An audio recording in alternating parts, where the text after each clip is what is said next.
Well, as a child, of course, there were 10 of us, and it was only so much that we had in the house. So we had to eat certain things, and as children, the junk food and all of that, we had to eat to get full, not eat junk so that, we would not be back in the house minutes later. Mommy, I'm hungry again. So it was oatmeal and different types of food that kept us full. And then it was out of the house to play. So when we went out of the house to play, it was racing against the boys and me beating the boys. And then, of course, then we would have May Day, which would be track and field. And, children back in the day, that's what we did. We were very physical. So I grew up being very physical.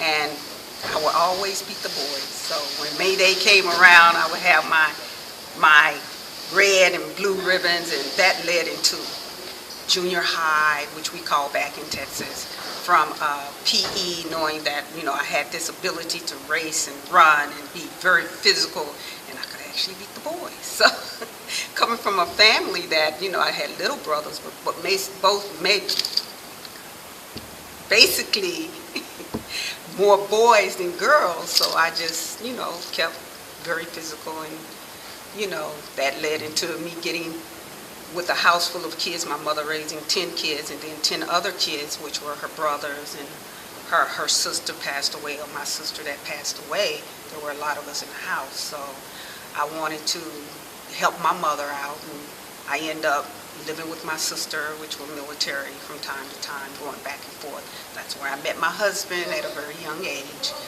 Lived in Europe, being over there for a few years, and still just being physical, working out. And came back to the States, back at Andrews Air Force Base, and that's where I started working out at. And martial arts, liberated martial arts. Did it for 5 years, and the guy got ready to change stations, so I took over the class, and I did that for 10 years, volunteer, weight loss class, number 1 of 10 racquetball player. So that's been, physical has been a part of my life, all my life. It is my life. And back then, the foods weren't like they are now. So, you had more energy, and it saved me from then to now. Because if I didn't eat like that then, and aware of through a program of weight loss and being able to tell people what to eat, how much physical activity, measurements of the body, just being knowledgeable or aware of those things, which helped me to where I am now. I'm 53 years old, and I have 2 daughters. And my first daughter, of course, I have a 35-year-old daughter, and I have a 20-year-old daughter, and I am a grandmother.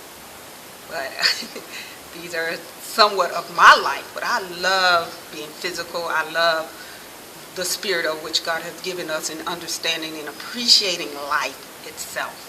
Just life is just so grand, it's so big, and I want every part of it. I've lived negatively, basically a larger percentage of my life than positive. I want to flip to the positive side. And that means being in touch with and being aware of all the great things that God has given us. And that comes from whether I'm styling someone's hair, looking at the inner beauty of them, as opposed to, being negative and what I give, and telling people how to eat, what to eat, and the attitude of being happy every day is just a big, huge, wonderful thing. It is wonderful to be alive. It is wonderful to wake up each day and say, thank you, God. I mean, I've learned along the way in maturity of what was really going on way back when. I knew something was going on, but it's taken up to now to know that it's bigger than me, and this is my journey, and connecting and just wanting people to be healthy and peaceful and knowledgeable and spiritual. I call it the pie, the whole pie of life, which is sections of the pie, which is physical, financial, spiritual, health-wise, knowledgeable, just the power of the pie. I have physical activity. I work out at least 3 to 4 times a week. I do interbody cleansing. I basically percentage as far as vegetarian is 80%. Every once in a while, no beef in a long, long time. But physically just basically coming over, elliptical, stretching, P90X, running mouth to mouth.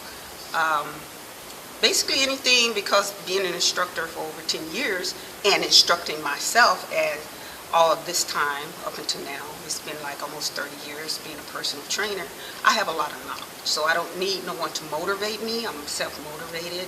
As far as knowledge, I can make up a lot of things to keep myself interested in employing the mind and not just being dependent on something. I'm wanting to widen and broaden my knowledge of what I can do. The advice is, first of all, you got to get to know you. You got to find the time to search within yourself, because without knowing self, you cannot commit to nothing.